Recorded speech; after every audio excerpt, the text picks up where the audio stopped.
everyone, this is Neha. Welcome back to the channel. Hope you all are doing great. तो बच्चा देखो, macro के अंदर हम लोग हमारी 4 यूनिट्स कंप्लीट कर चुके। लास्ट क्लास के अंदर हम लोगों ने करा था हमारा chapter number 10 government budget and the economy. Indian eco के अंदर भी हमारे कोर्स के अंदर 8 चैप्टर्स है, 8 में से 6 चैप्टर्स हम लोगों ने कंप्लीट कर लिए। तो बस फटाफट से हमारा कोर्स कंप्लीट होने वाला है। आज हम लोग स्टार्ट कर रहे हैं मैक्रो का हमारा chapter number 11 foreign exchange rate. शुरू करें फटाफट से। तो देखो, फॉरेन एक्सचेंज रेट हम बाद में डिस्कस करेंगे। सबसे पहले हम बात करते हैं फॉरेन एक्सचेंज क्या होता है। बहुत ही इजी सा है, सिंपल सा है। फॉरेन करेंसी को ही क्या बोला जाता है? Foreign exchange. क्या बोला मैंने? फॉरेन करेंसी को ही हम लोग क्या बोलते हैं? फॉरेन एक्सचेंज या फिर फॉरेक्स। सिंपल सा है, हमारी करेंसी के अलावा यानी कि इंडियन रुपी के अलावा दुनिया की जितनी भी दूसरी करेंसीज है, पूरी की पूरी फॉरेन करेंसी को हम लोग क्या बोलते हैं? Foreign exchange. For example US dollar है, ब्रिटिश पाउंड है, यूरो है, येन है, ये सारी करेंसीज हमारे लिए क्या है? फॉरेन एक्सचेंज है। So foreign exchange refers to foreign currency. अब देखो, हमें पता है हर कंट्री का एक सेंट्रल बैंक होता है। जैसे हमारे सेंट्रल बैंक का नाम क्या है? Reserve bank of India, RBI. RBI के पास में बहुत सारा फॉरेन करेंसीज का रिजर्व होता है। हमारे आरबीआई के पास में बहुत सारा यूएस डॉलर का रिजर्व है, बहुत सारा पाउंड का रिजर्व है, येन का रिजर्व है, यूरो का रिजर्व है। तो हर देश के सेंट्रल बैंक के पास में बहुत सारा फॉरेन करेंसीज का रिजर्व होता है और इसी रिजर्व, इसी स्टॉक को बोला जाता है foreign exchange. It refers to the stock of all foreign currencies with the RBI at a point of time. हमारे RBI के पास में बहुत सारा फॉरेन करेंसीज का रिजर्व है। इसी रिजर्व, इसी स्टॉक को बोला जाता है फॉरेन एक्सचेंज। समझ में आ गया फॉरेन एक्सचेंज क्या होता है? फॉरेन करेंसीज को ही क्या बोला जाता है? Foreign exchange. इजी सा है। अब हम बात करते हैं फॉरेन एक्सचेंज रेट क्या होता है। देखो, फॉरेन एक्सचेंज रेट, रेट का मतलब है प्राइस, कि अगर आपको 1 यूएस डॉलर परचेज करना है तो आपको कितने इंडियन रुपीस देने पड़ेंगे। इसी रेट को क्या बोला जाता है? Foreign exchange rate. For example, अगर आज की डेट में आपको 1 यूएस डॉलर परचेज करना है तो हमें कितने इंडियन रुपीस देने पड़ेंगे? हमें लगभग 84 रुपीस पे करने पड़ेंगे। इस रेट को क्या बोला जाता है? Foreign exchange rate. जब लास्ट ईयर में ये चैप्टर पढ़ा रही थी तब ऐसा था कि 1 यूएस डॉलर परचेज करने के लिए हमें 82 रुपीस देने पड़ते हैं। ये अगेन और महंगा होता जा रहा है। तो फॉरेन एक्सचेंज रेट का मतलब है 1 यूएस डॉलर पाने के लिए हम इंडियन करेंसी कितनी पे कर रहे हैं, हम कितना हमारी डोमेस्टिक करेंसी में पे कर रहे हैं। This is foreign exchange rate. The rate at which domestic currency can be exchanged for a foreign currency is known as foreign exchange rate. Easy सा है। It is price paid in domestic currency for buying a unit of the foreign exchange.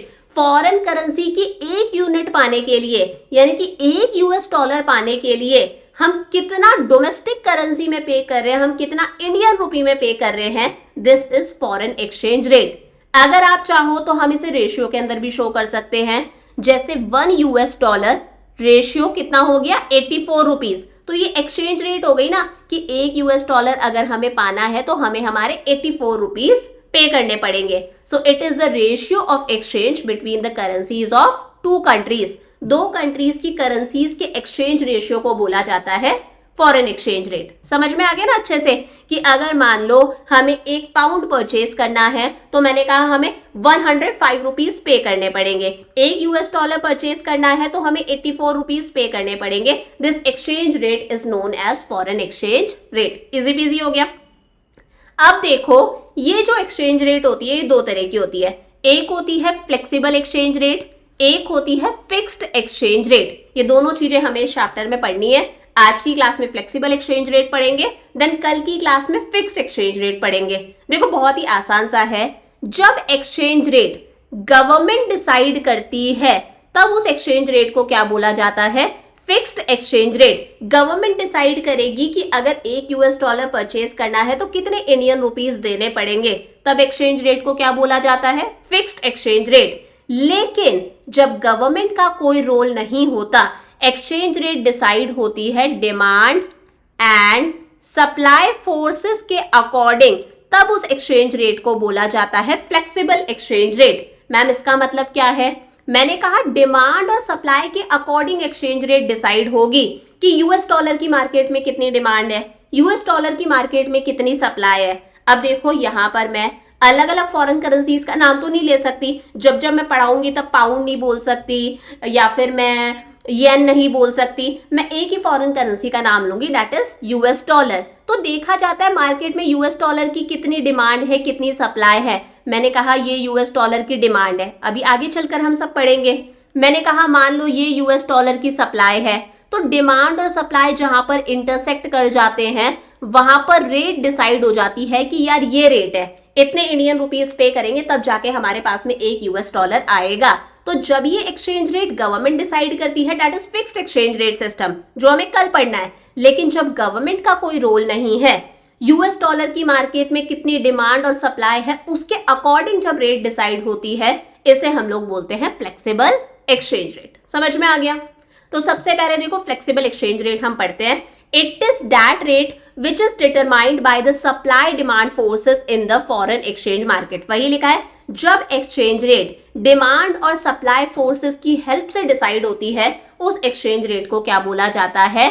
Flexible exchange rate. समझ में आ गया? इसी का दूसरा नाम है फ्लोटिंग एक्सचेंज रेट या फिर फ्री एक्सचेंज रेट। समझ में आ गया? दूसरा नाम क्या है? फ्लोटिंग एक्सचेंज रेट, क्योंकि ये फ्लोट करती रहती है, चेंज होती रहती है, या फिर फ्री एक्सचेंज रेट। अब देखो ये काम होता कैसे, बहुत आराम से समझना, मैं डायग्राम के थ्रू इसे समझाती हूं। मैंने कहा ये एक्स एक्सिस है और ये है हमारी वाई एक्सिस, ये हो गया हमारा point of origin. X axis पर हम यूएस डॉलर की डिमांड और सप्लाई दोनों दिखा रहे हैं, तो मैं यहां पर लिखा रही हूं demand and supply of foreign exchange, और यहां पर हम फॉरेन एक्सचेंज में क्या लेकर चल रहे हैं? हम बात कर रहे हैं यूएस डॉलर की। समझ में आ गया? यहां पर हम रेट लिख रहे हैं, rate of exchange. Rate of exchange मतलब यूएस डॉलर की प्राइस, कि कितने इंडियन रुपीस दे कि हमारे पास में एक यूएस डॉलर आएगा। अब देखो मैंने कहा ये तो है यूएस डॉलर की डिमांड, डिमांड का वैसा ही बनता है, हम लोगों ने क्लास 11th में भी सीखा है। और ये है यूएस डॉलर की सप्लाई, जहां पर ये दोनों इंटरसेक्ट करेंगे। कहां इंटरसेक्ट कर रहे हैं दोनों? यहां पर दोनों इंटरसेक्ट करें, डिमांड और सप्लाई दोनों इक्वल है, तो ये हो गई हमारी रेट डिसाइड ओ, और इसे नाम दे दो आर। ये हमारी रेट हो गई कि भाई इतना इंडियन रुपीस दो तब जाके हमारे पास में क्या आएगा? एक यूएस डॉलर आएगा। मैंने कहा मान लो ये है 1 यूएस डॉलर, कितने के इक्वल है? मैंने कहा ये है 84 रुपीस के इक्वल। ये रेट डिसाइड हो गई। समझ में आ गया? तो यहां पर गवर्नमेंट का कोई रोल नहीं है, रेट पूरी तरह से कैसे डिसाइड हो रही है? According to market forces of demand and supply. Easy peasy है। क्या बताया मैंने? इसके दूसरे नाम क्या है? फ्लोटिंग एक्सचेंज रेट या फिर free exchange rate. The rate at which demand for foreign currency is equal to its supply is called par rate of exchange या फिर इक्विलिब्रियम रेट ऑफ एक्सचेंज। अब ये जो रेट आई है ना हमारे पास में OR, ये जो रेट आई है ना कि 1 यूएस डॉलर कितने रुपए के बराबर है? 84 रुपीस के बराबर है। इस OR, इस रेट को बोला जाता है पार रेट ऑफ एक्सचेंज या फिर equilibrium rate of exchange. Equilibrium rate of exchange क्यों बोल रहे हैं? क्योंकि डिमांड और सप्लाई दोनों इक्वल है। समझ में आ गया? इस मेथड का दूसरा नाम है फ्लोटिंग एक्सचेंज रेट या फिर फ्री एक्सचेंज रेट। लेकिन ये जो रेट आई है कि एक इंडियन रुपी किसके बराबर है? एक यूएस डॉलर किसके बराबर है? 84 रुपीस के बराबर है। इस रेट को बोला जाता है पार रेट ऑफ एक्सचेंज या फिर equilibrium rate of exchange. Easy peasy हो गया। अब देखो थोड़ा सा हम लोग ये जो हमारा सप्लाई वाला कर्व है, डिमांड वाला कर्व है, इन दोनों कर्व्स को भी समझ लेते हैं। एकदम आसान सा है। सबसे पहले डिमांड फॉर फॉरेन एक्सचेंज यानी कि यूएस डॉलर की डिमांड। अब देखो यहां पर ये जो डिमांड वाला कर्व है, इसे एग्जैक्टली जैसे हम लोगों ने माइक्रो के अंदर डिमांड पढ़ा था ना, वैसे ही लेकर चलना। हम लोगों ने हमेशा माइक्रो के अंदर देखा था कि डिमांड कर्व कैसा बनता है? ऐसा ही बनता है। इसी तरह से बनता है, डाउनवर्ड स्लोपिंग, ऊपर से नीचे की तरफ आ रहा है, डाउनवर्ड स्लोपिंग बनता है डिमांड कर्व। सेम इसी तरह से है। अदर थिंग्स रिमेनिंग कांस्टेंट, सारी चीजें कांस्टेंट है, सब कुछ कांस्टेंट है। फॉरेन एक्सचेंज की जो डिमांड है that is inversely related to the rate price of foreign exchange. Ma'am ये क्या बता रहे हो? देखो जैसे गुड्स के साथ में होता है ना, सेम वैसे ही है। अगर किसी भी चीज की प्राइसेस बढ़ जाती है, अगर कोई पेन महंगा हो जाएगा तो अपने आप हम उस पेन की कम क्वांटिटी परचेज करने लग जाएंगे, पेन की डिमांड क्या हो जाएगी? कम हो जाएगी।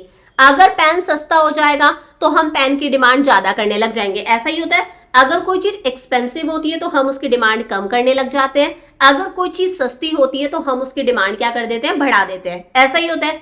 अदर थिंग्स रिमेनिंग कांस्टेंट, बाकी हर चीज कांस्टेंट है, मान के चल रहे हैं। फॉरेन एक्सचेंज की जो डिमांड है यानी कि यूएस डॉलर की जो डिमांड है वो इनवर्सली यानी कि नेगेटिवली रिलेटेड है उसकी प्राइस से। इसका मतलब है अगर यूएस डॉलर की प्राइस इंक्रीज होगी यानी कि अगर यूएस डॉलर महंगा होगा तो यूएस डॉलर की जो डिमांड है वो डिमांड क्या हो जाएगी? कम हो जाएगी। इनवर्स रिलेशन है, नेगेटिव रिलेशन है। अगर यूएस डॉलर सस्ता होगा तो यूएस डॉलर की डिमांड क्या हो जाएगी? इंक्रीज हो जाएगी। और जब दो चीजों में इनवर्स रिलेशन होता है, नेगेटिव रिलेशन होता है, तो उसका कर्व बच्चा हमेशा कैसा बनता है? ऐसा बनता है, इसी तरह से बनता है। तभी हम लोगों ने देखा डिमांड वाला कर्व कैसा है? डाउनवर्ड स्लोपिंग है, इसी तरह से बन रहा है। तो वही है, higher the rate of exchange, अगर एक्सचेंज रेट ज्यादा होगी, यूएस डॉलर महंगा होगा, lower the demand for foreign exchange, तो यूएस डॉलर की डिमांड क्या हो जाएगी? कम हो जाएगी। एंड वाइस वर्सा, अगर सस्ता होगा तो डिमांड बढ़ जाएगी। तो कर्व कैसा बनता है? डाउनवर्ड स्लोपिंग कर्व है। कैसा कर्व है? डाउनवर्ड स्लोपिंग कर्व है। देखो यहां पर एक्स एक्सिस पर हम डिमांड दिखा रहे हैं फॉरेन एक्सचेंज की, फॉरेन एक्सचेंज मतलब यूएस डॉलर, और यहां पर हम रेट दिखा रहे हैं। तो डाउनवर्ड स्लोपिंग है, इसे मैं प्रूव कर देती हूं। देखो मैंने कहा मान लो ये रेट है, ओ आर रेट है, ओ आर रेट है, तो ये क्या है? डिमांड है यूएस डॉलर की। समझ में आ गया? मैंने कहा यूएस डॉलर महंगा हो गया, लो भाई यूएस डॉलर महंगा हो गया, अब रेट हो गई है OR1। कभी भी अगर कोई चीज ऊपर जाती है मतलब वो महंगा हो रहा है। इसके हिसाब से अगर आप देखोगे तो ये हमारा लेफ्ट साइड में शिफ्ट कर गया, मतलब डिमांड क्या हो चुकी है? कम हो चुकी है।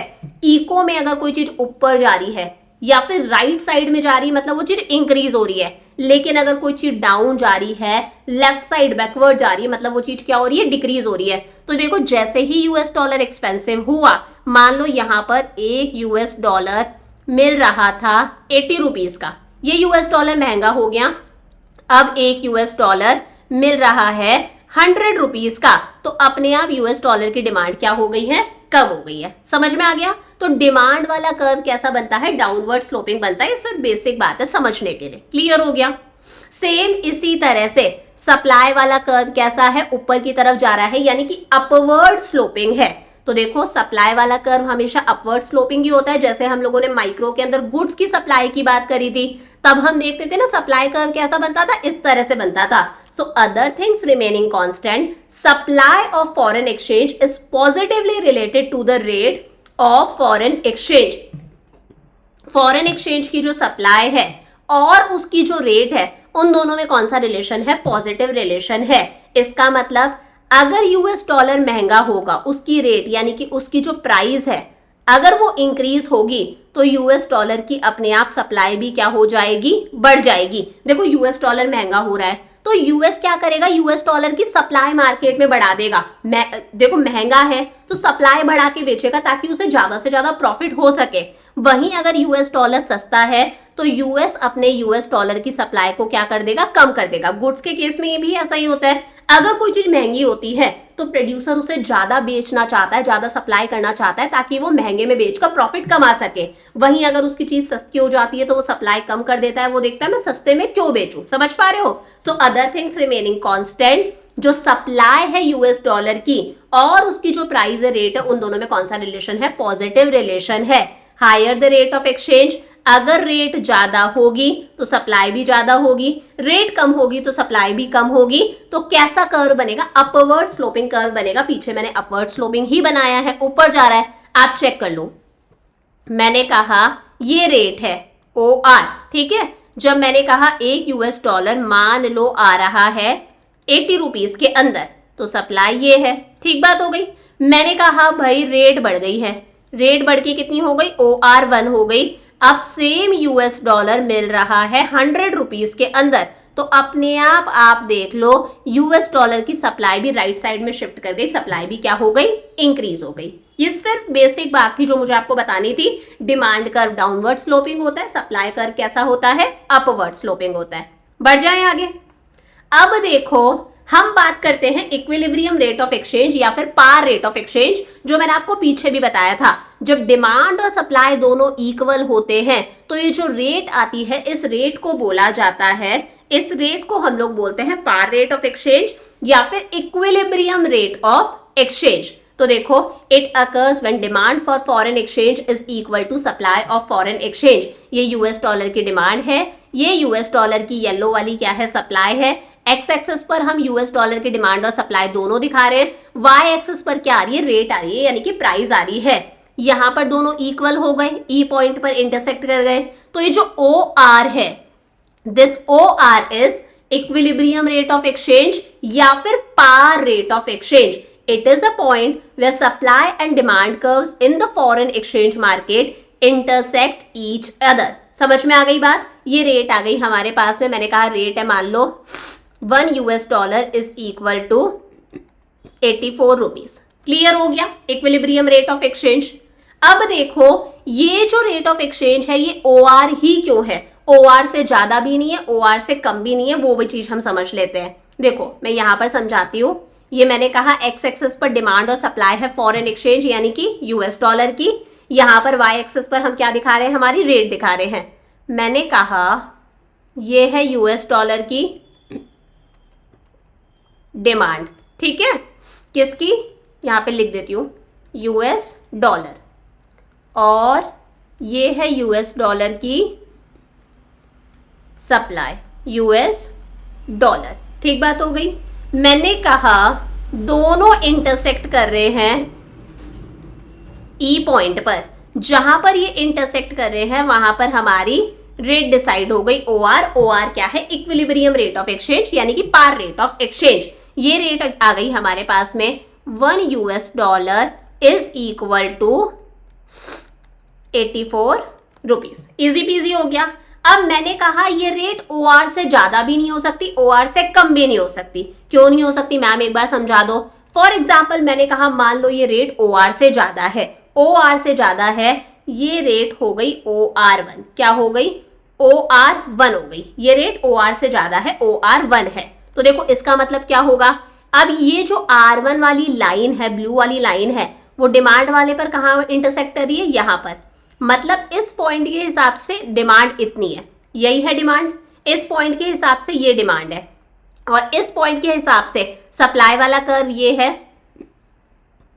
ये सप्लाई है। अब आप गौर से देखना, मैंने कहा रेट मान लो इंक्रीज हो गई, रेट हो गई है OR1, तो इसके हिसाब से डिमांड वाले को ये यहाँ पर टच कर रहा है, सप्लाई वाले को ये यहाँ पर टच कर रहा है। तो कहीं ना कहीं अगर देखा जाए तो सप्लाई डिमांड से ज्यादा है ना। डिमांड सिर्फ इतनी सी है, इतनी सी डिमांड है, डिमांड सिर्फ इतनी सी है, सप्लाई वाले को यहाँ कट कर रहा है, तो सप्लाई देखा जाए तो इतनी ज्यादा है, demand supply being more than demand. आप इस तरह से लेकर देखो, US डॉलर की डिमांड तो मार्केट में सिर्फ इतनी है और सप्लाई ज्यादा है। इको में कोई भी चीज जितनी ज्यादा राइट साइड में होती है वो उतनी ज्यादा होती है। मैंने कहा सप्लाई ज्यादा है।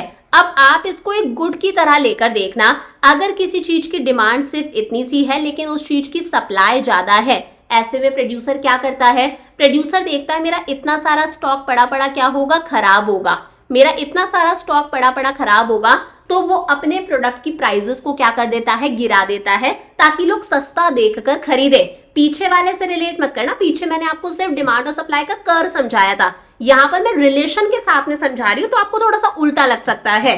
डिमांड कम है, सप्लाई ज्यादा है US डॉलर की। अगर किसी चीज की डिमांड कम होती है और सप्लाई बहुत ज्यादा बढ़ जाती है, कोई उस चीज को परचेज नहीं कर रहा है, तो वो चीज अपने आप सस्ती हो जाती है, जैसा गुड्स के साथ में होता है। इस पेन की डिमांड बहुत कम है लेकिन मार्केट में इस पेन की सप्लाई बहुत ज्यादा है, तो प्रोड्यूसर्स अपने आप इस पेन को सस्ता कर देंगे ताकि लोग सस्ता देखकर परचेज करें। तो अपने आप यहाँ पर हमें दिख रहा है supply being more than demand. अगर सप्लाई डिमांड से ज्यादा है तो अपने आप US डॉलर सस्ता होके किसके इक्वल आ जाएगा, OR के इक्वल आ जाएगा। समझ में आ गया। मतलब जो प्राइस है वो OR से ज्यादा नहीं हो सकती। अगर OR से ज्यादा होगी तो सप्लाई ज्यादा हो जाएगी, सप्लाई ज्यादा होगी तो दोबारा से US डॉलर को सस्ता करना पड़ेगा ताकि लोग सस्ता देकर खरीदे, डिमांड करें, तो अपने आप रेट किसके इक्वल आ जाएगी, OR के इक्वल आ जाएगी। समझ में आ गया।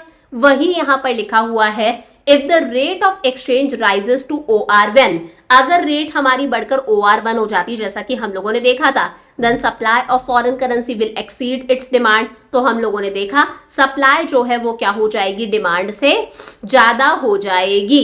Supply being more than demand, rate of exchange will come down to OR again, और अगर सप्लाई ज्यादा होगी तो अपने आप US डॉलर सस्ता हो जाएगा और रेट किसके इक्वल आ जाएगी, OR के इक्वल आ जाएगी। इसका उल्टा भी हो सकता है, बिल्कुल हो सकता है। उसके लिए पहले इससे हमें इरेज करना पड़ेगा।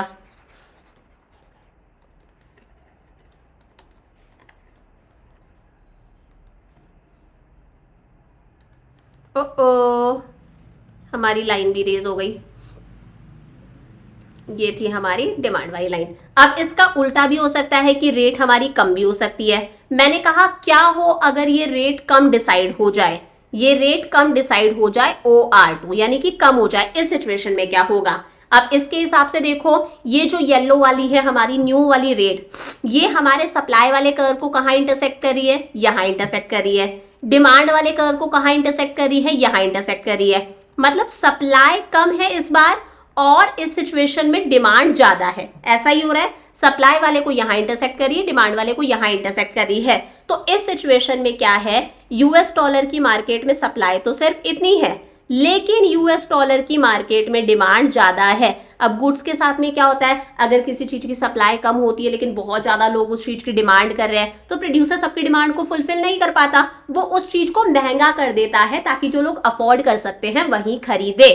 तो इस सिचुएशन में क्या होगा, अगर US डॉलर की सप्लाई कम है और बहुत ज्यादा लोग उसकी डिमांड कर रहे हैं, तो अपने आप US डॉलर क्या होगा, महंगा हो जाएगा और रेट इंक्रीज होकर दोबारा OR के इक्वल आ जाएगी। मतलब जो रेट है वो ज्यादा भी नहीं हो सकती, रेट जो है वो कम भी नहीं हो सकती। समझ में आ गया। If the rate of exchange falls to OR2, तो इस सिचुएशन में demand for foreign exchange will be more than its supply, demand being more than supply, rate of exchange will rise to OR again. समझ में आ गई बात। ये हम लोगों ने पूरा हमारा बेसिक डिस्कस कर लिया। अब हमें एक बहुत इंपॉर्टेंट टॉपिक डिस्कस करना है, इंपैक्ट ऑफ इंक्रीज और decrease in demand and supply, कि डिमांड और सप्लाई में अगर कुछ इंक्रीज और डिक्रीज होगा तो इसका रेट पर क्या इंपैक्ट पड़ेगा, यानी कि प्राइस पर क्या इंपैक्ट पड़ेगा। 4 सिचुएशंस है, बहुत इंपॉर्टेंट है, बहुत आराम से समझना। पहली सिचुएशन है increase in demand for foreign currency, अगर फॉरेन करेंसी की डिमांड बढ़ जाए, US डॉलर की डिमांड बढ़ जाए तो क्या होगा। पहली बात तो इसे बोला जाता है डेप्रिशिएशन ऑफ डोमेस्टिक करेंसी। अभी बहुत आराम से समझ लो, मैंने कहा मार्केट में US डॉलर की डिमांड क्या हो गई है, बढ़ गई है। बहुत आराम से समझना, एक्स एक्सिस पर हम वही हमारी डिमांड और सप्लाई दिखा रहे हैं, वाई एक्सिस पर हम क्या दिखा रहे हैं, हमारी रेट दिखा रहे हैं। तो देखो ये ब्लू वाली क्या है, US डॉलर की डिमांड है, और ये येलो वाली क्या है, US डॉलर की सप्लाई है। मैंने कहा मार्केट में US डॉलर की डिमांड इंक्रीज हो गई है, तो डिमांड वाला कर्व हमारा क्या करेगा, राइट साइड में शिफ्ट कर जाएगा। कोई चीज इंक्रीज होती है तो कर्व राइट साइड में शिफ्ट कर जाता है। अब नई डिमांड है D1, नई डिमांड कौन सी है हमारी, D1 है। तो देखो पहले इंटरसेक्शन कहाँ हो रहा था, डिमांड वाला कर्व ब्लू वाला था, सप्लाई वाला कर्व येलो वाला था, पहले यहां इंटरसेक्ट कर रहे थे, तो ये रेट थी हमारी OR। अब हमारा डिमांड कर्व पिंक वाला है, तो डिमांड और सप्लाई वाले कर्व कहाँ इंटरसेक्ट कर रहे हैं, E' पर इंटरसेक्ट कर रहे हैं, तो हमारी रेट क्या हो गई है, इस हिसाब से इंक्रीज होके क्या हो गई, OR1 हो गई। समझ में आया। मतलब अगर US डॉलर की मार्केट में डिमांड इंक्रीज होगी, US डॉलर महंगा हो जाएगा, सप्लाई उतनी की उतनी है। देखो मैंने कहा सप्लाई US डॉलर की उतनी ही है, अगर US डॉलर की मार्केट में डिमांड इंक्रीज हो जाएगी तो हम हर किसी की डिमांड को फुलफिल तो नहीं कर सकते, अपने आप US डॉलर क्या हो जाएगा, महंगा हो जाएगा। ये आपने कर्व के थ्रू भी समझ लिया। मतलब जो US डॉलर पहले समझ लो 70 रुपीज में मिल रहा था, आज वही US डॉलर कितने में मिल रहा है, 84 रुपीज में मिल रहा है। US डॉलर क्या हो गया, महंगा हो गया। इसी को बोला जाता है depreciation of domestic currency. Important बात, क्या कहते हैं, डेप्रिशिएशन ऑफ डोमेस्टिक करेंसी।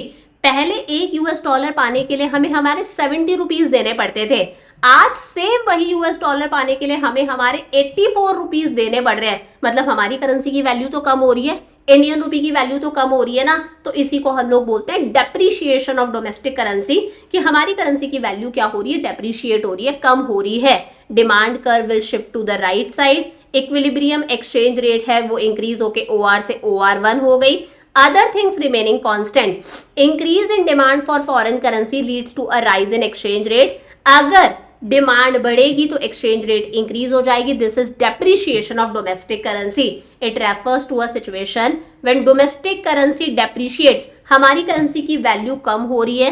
पहले एक यूएस डॉलर पाने के लिए हम 70 पे कर रहे थे, आज हमें 84 पे करने पड़ रहे हैं। वही लिखा है, it means we need more rupees to buy a dollar, हमारी करेंसी की वैल्यू कम हो रही है। This is depreciation of domestic currency. Easy हो गया। सेकेंड सिचुएशन है decrease in demand for foreign currency. US dollar की डिमांड क्या हो गई है, डिक्रीज हो गई है। अब हमारी करेंसी का एप्रिशिएशन होगा।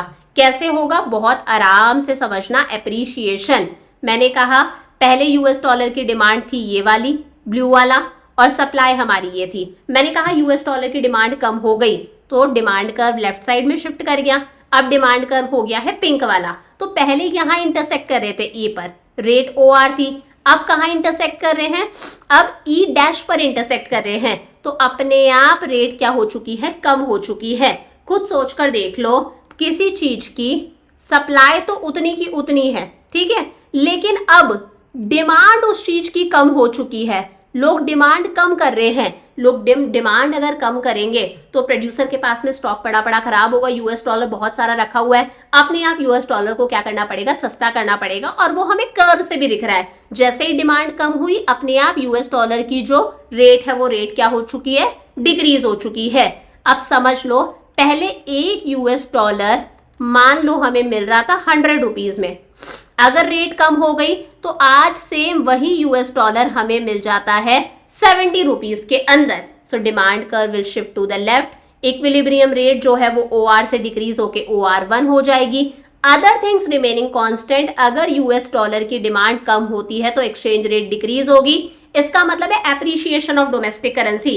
पहले एक यूएस डॉलर पाने के लिए हमें 100 रुपए देने पड़ते थे, आज सेम वही यूएस डॉलर हमें सिर्फ 70 रुपीज में मिल जाता है। हमारी करेंसी की वैल्यू तो बढ़ी ना। पहले एक यूएस डॉलर पाने के लिए 100 रुपए दे रहे थे, आज सेम उसी यूएस डॉलर के लिए हमें सिर्फ 70 रुपीज देने पड़ रहे हैं। हमारी डोमेस्टिक करेंसी की वैल्यू इंक्रीज हो रही है। This is appreciation of domestic currency.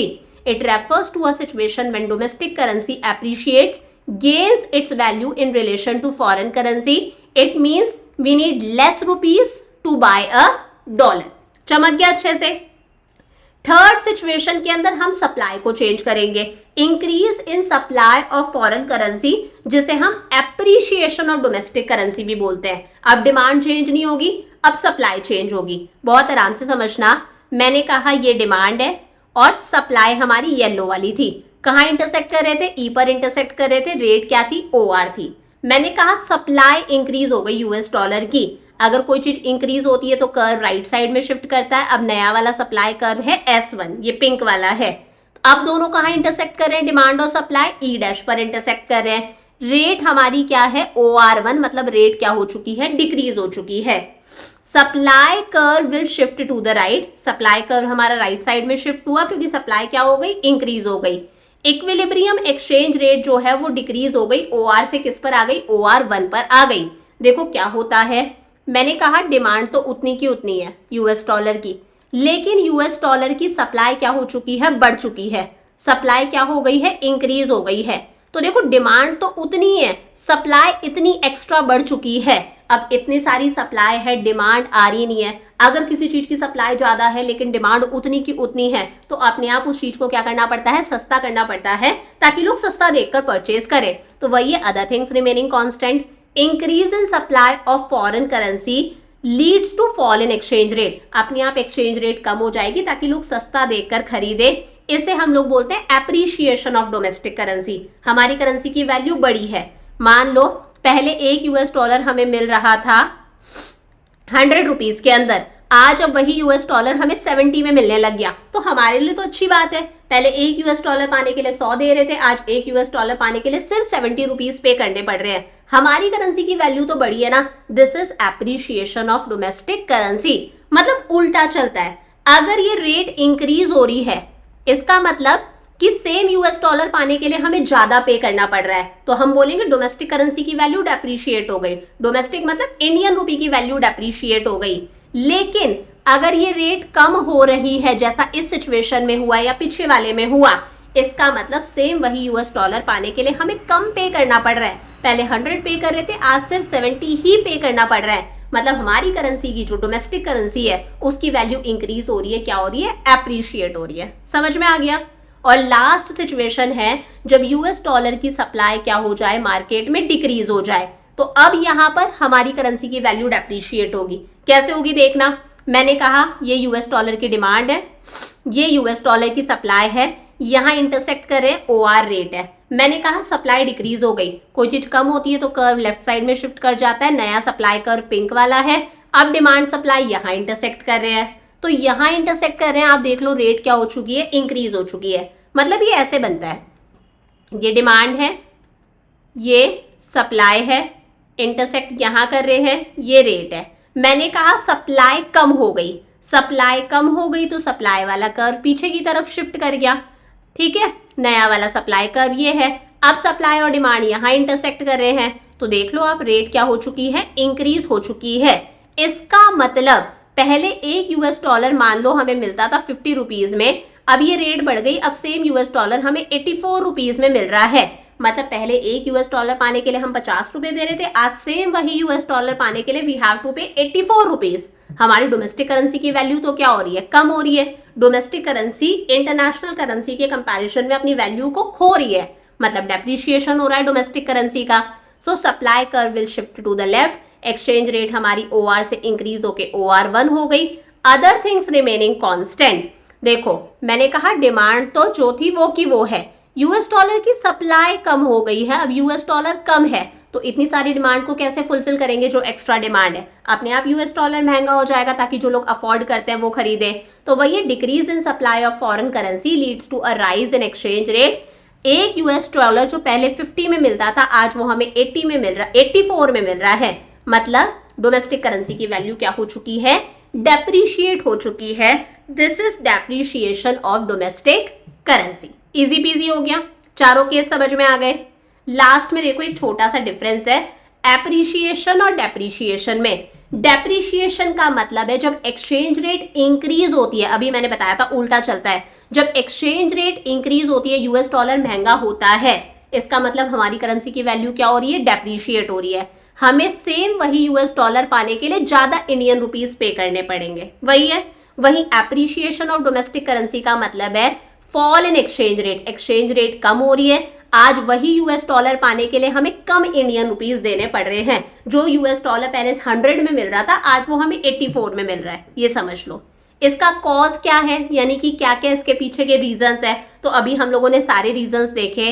देखो यहाँ पर बताती हूँ, डेप्रिशिएशन का रीजन क्या है, increase in demand of foreign currency, और दूसरा रीजन है decrease in supply of foreign currency. तो वही यहाँ पर हमें रीजन लिखने हैं। डोमेस्टिक करेंसी डेप्रिशिएट कब होती है, जब या तो फॉरेन करेंसी की डिमांड बढ़ जाए, यूएस डॉलर की डिमांड बढ़ जाए, या फिर यूएस डॉलर की मार्केट में सप्लाई क्या हो जाए, कम हो जाए, तभी डेप्रिशिएशन हुआ है।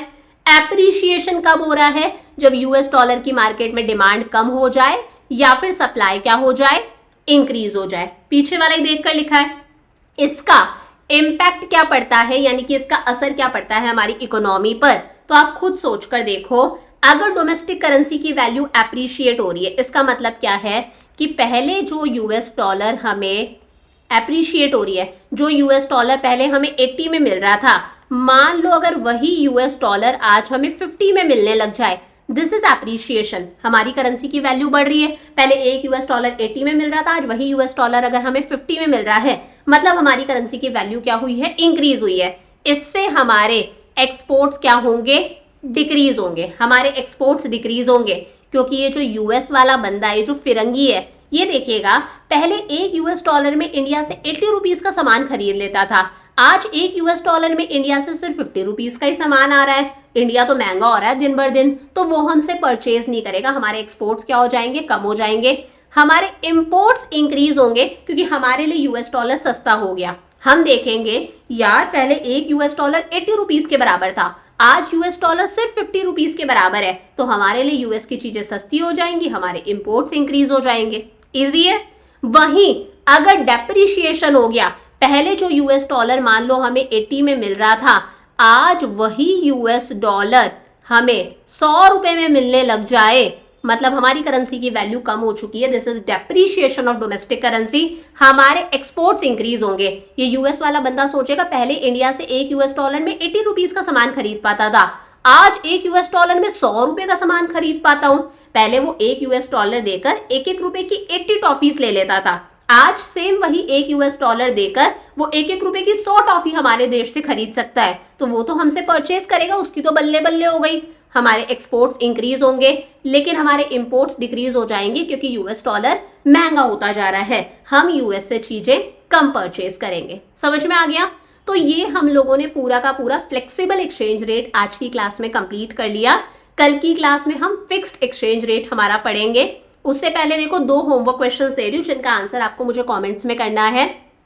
If ₹82 are needed to buy 1 US dollar instead of ₹70 earlier, इसका मतलब है डोमेस्टिक करेंसी एप्रिशिएट हुई है, डेप्रिशिएट हुई है, rupee value of import bill will increase, या फिर बोथ बी एंड सी।